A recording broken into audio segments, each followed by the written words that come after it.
بسم اللہ الرحمن الرحیم۔ رات میں نے نیٹ پہ دیکھا جاوید چودھری صاحب ایک اینکر پرسن ہیں، ان کا پروگرام چل رہا تھا۔ اس میں کاشف عباسی صاحب، ارشاد بھٹی صاحب وہ گفتگو کر رہے تھے، اور ان کی گفتگو میں نے چند چیزوں کو نوٹ کیا اور میں نے مناسب سمجھا کہ ان کو جواب دیا جائے۔ کاشف عباسی صاحب، ان پر تو کوئی اعتراض ہے ہی نہیں، کیونکہ یہ وہ بندہ ہے جس کے مقدر میں شاباش نہیں ہے۔ اور ارشاد بھٹی صاحب کو میں بہت لائک بھی کرتا تھا اور سمجھتا تھا کہ یہ ایک حق گو انسان ہے، لیکن رات والی ان کی گفتگو، غیر ذمہ دارانہ گفتگو سن کے مجھے بہت تکلیف ہوئی۔ جو جاوید چودھری صاحب اور ارشاد بھٹی صاحب کی گفتگو تھی، میں ان حضرات سے پوچھنا چاہتا ہوں، کاشف عباسی صاحب ہوں، ارشاد بھٹی صاحب ہوں یا جاوید چودھری صاحب، کہ جب اسمبلی میں ختم نبوت کے قانون کو بدلا گیا، اس وقت آپ نے ختم نبوت کے حوالے سے کتنے پروگرام کیے؟ تحریک لبیک یا رسول اللہ پاکستان نے اس وقت 8 لاشیں دے کر اس قانون کو دوبارہ تبدیل کروایا، لیکن آپ لوگوں نے اگر پروگرام کیے بھی تو تحریک لبیک کے خلاف کیے کہ جی یہ سڑکیں بند کرتے ہیں، یہ لوگوں کو تکلیف دیتے ہیں۔ تو جو ختم نبوت کے قانون کو بدل کر جنہوں نے اللہ اور اس کے رسول کو تکلیف دی، آپ کی زبانیں ان کے خلاف تو نہ کھلی۔ اور پھر ہالینڈ نے گستاخی کی، فرانس نے گستاخی کی سرکاری سطح پر، تم نے کتنے پروگرام کیے ان کے خلاف؟ اگر کوئی پروگرام کیا ہو فرانس کے خلاف، ہالینڈ کے خلاف، یا جنہوں نے ختم نبوت میں تبدیلی کی ہے ان کے خلاف اگر کوئی آپ نے پروگرام کیا ہے تو اس کا کلپ ذرا مجھے بھی بھیج دیں۔ میں ایک ذمہ دار بندہ ہوں تحریک لبیک یا رسول اللہ پاکستان کی مجلس شورا کا، اور میرا نمبر ہے 03336974 652۔ I want to listen your answer about ختم نبوت and ناموس رسالت صلی اللہ علیہ وسلم۔ اور جناب جاوید چودھری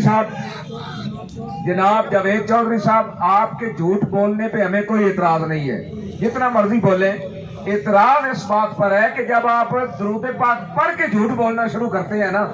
تو ہمیں بڑی تکلیف ہوتی ہے۔ اور جناب کہہ رہے تھے کل کہ جناب یہ ناموس رسالت کا نام تھا، یہ تو سعد رضوی کو چھڑانے کے لیے تھا، یہ فورس شیڈول ختم کروانے کے لیے تھا، یہ FIRs کے اخراج کے لیے تھا، اور اپنے اسیران کی رہائی کے لیے تھا۔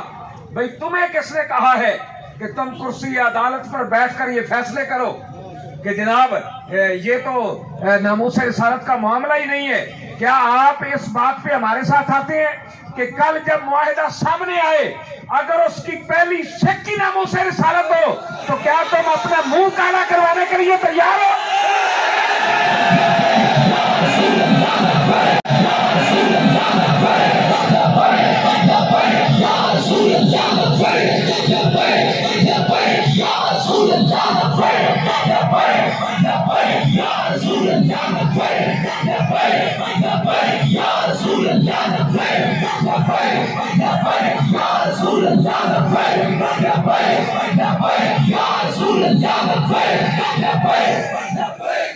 پھر یار جھوٹ کی بھی کوئی حد ہوتی ہے، جھوٹ کی بھی کوئی حد ہوتی ہے۔ خود ہی کہہ رہے ہیں کہ اس معاہدے کو خفیہ کیوں رکھا گیا، خفیہ کیوں رکھا گیا، خفیہ کیوں رکھا گیا؟ جب معاہدہ آپ کے سامنے ہی نہیں ہے تو آپ اس پر بحث کیسے کر سکتے ہیں؟ یہ کیسے کر سکتے ہیں کہ جناب ناموس رسالت کا مسئلہ ہی نہیں ہے؟ جب معاہدہ سامنے آئے اس میں ناموس رسالت کا مسئلہ نہ ہو تو پھر آپ بولنے بھی، آپ کے جذبات بھی اچھے لگتے ہیں۔ اصل معاملہ یہ نہیں ہے کہ اس معاہدے میں کیا ہے، جو اصل درد ہے وہ بتاؤ۔ اصل درد یہ ہے، تم یہ چاہتے تھے کہ یہ دین والے لوگ نہ آگے آئے، ان کو کچل دیا جائے، مٹا دیا جائے، لیکن یاد رکھنا مٹ گئے مٹتے ہیں، مٹ جائیں گے آدھا تیرے، نہ مٹا ہے نہ مٹے گا کبھی چرچا تیرا۔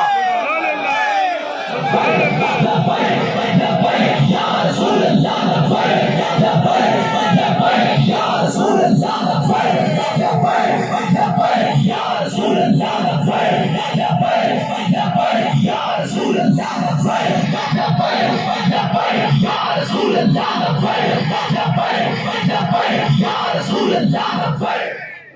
اصل درد ہے نا تمہیں وہ اصل درد بتاؤ بابا جی سچ کہتے سن نا پیڑا اور تے پھکیاں اور پترو ہونے کم نہیں چلنا ہاں یہ یاد رکھنا ہونے نہیں چلے گا جب مسجد رحمت للعالمین میں انہوں نے وہاں پر حملہ کیا ہم نے 27 لاشیں اٹھائیں جن ظالموں اور بدماشوں نے گولی چلائی کیا تم نے ان کے خلاف کوئی پروگرام کیا اگر پروگرام کیا تو لاؤ نہ دکھاؤ ہمیں بھی بوکلے کہ ہم نے جنہوں نے یہ ظلم کیا ان کے خلاف یہ جناب بات کی ہے تم نے کوئی بات نہ کی ابھی ہم نے یہاں پہنچتے پہنچتے 16 لاشیں اٹھائیں 16 لوگ حضور کی عزت و ناموس کے لیے شہید ہوئے اور میں بار بار تحریک لبیک یا رسول اللہ پاکستان کے پلیٹ فارم سے یہ اعلان کرتا رہا بھئی کہاں ہے پاکستان کا آزاد میڈیا جو کہتا ہے کہ ہم نے آزادی صحافت کے لیے قربانیاں دی ہیں جب کرونا کی بات آئی تو مسجد کی دیواروں کے سوراخوں سے 5-5 10-10 کیمرے لگا کے دیکھتے تھے کہ کہیں نمازی ساتھ تو نہیں کھڑے اور آج وہ سارا آزاد میڈیا کہاں گیا ہم کہتے رہے میڈیا کو بھیجو میڈیا دیکھے شیلنج کون کر رہے گولیاں کون چلا رہے ان نہتے لوگوں پر جن کے پاؤں میں جوتے بھی نہیں ہیں ان پر گولیاں کون برسا رہا ہے لیکن افسوس تم میں سے کوئی نہ آیا کیوں کہ حکومت نے منع کر دیا تھا کہ کدھر انجتے نہیں جناب تگڑے نو ویکھ کے ترس آ جاندہ تے ماڑے نو ویکھ کے غصہ آ جاندہ بھی پھڑیا ہی نہیں جاندہ بادشاہ جی واہ کلمہ تو رسول اللہ کا پڑھا ہے نا اور تم پر میرے آقا کی عنایت نہ صحیح ظالموں کلمہ پڑھانے کا بھی احسان گیا کلمہ تو رسول اللہ کا پڑھا ہے کہہ رہا تھا جی میں بھی عاشق رسول ہوں میں بھائی تمہارے عشق رسول پہ ہمیں کب اعتراض ہے لیکن اپنے عشق رسول کا کوئی ثبوت دیتے ہوئے ختم نبوت ناموس رسالت یا حضور کے خاکے بنے یا پورے پاکستان میں اب سوشل میڈیا پر اودم مچا ہوا ہے رسول اللہ کے خلاف لوگ بکواسات کر رہے ہیں ایک پروگرام تو دکھاؤ جو تم نے کیا ہو تم اس کو عشق رسول سمجھتے ہو جناب پروگرام کے شروع میں درود پاک پڑھا اور درود پاک کے بعد جتنی بھی باتیں کی تھی جھوٹ بکتے رہے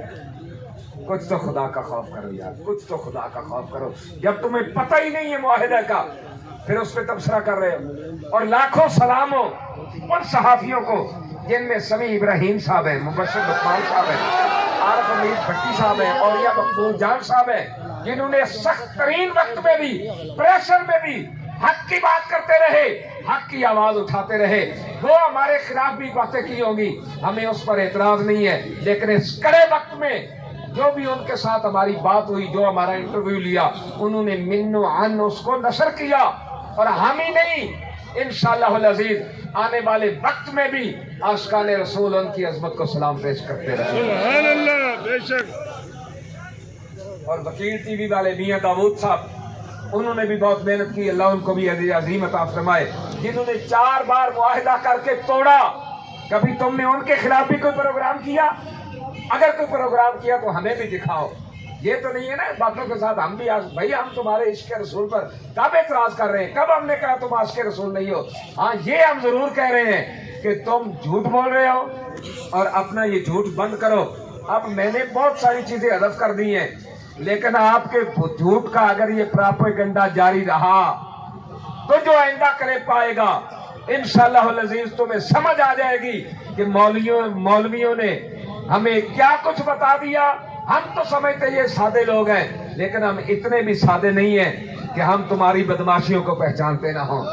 ہم تمہاری 2 نمبریوں کو پہچانتے نہ ہوں اس لیے جب تک تمہارے پاس حقیقت سامنے نہ آ جائے اس وقت تمہارا تبصرہ بنتا نہیں ہے اللہ تعالیٰ ہر ایک کو حق کہنے حق سننے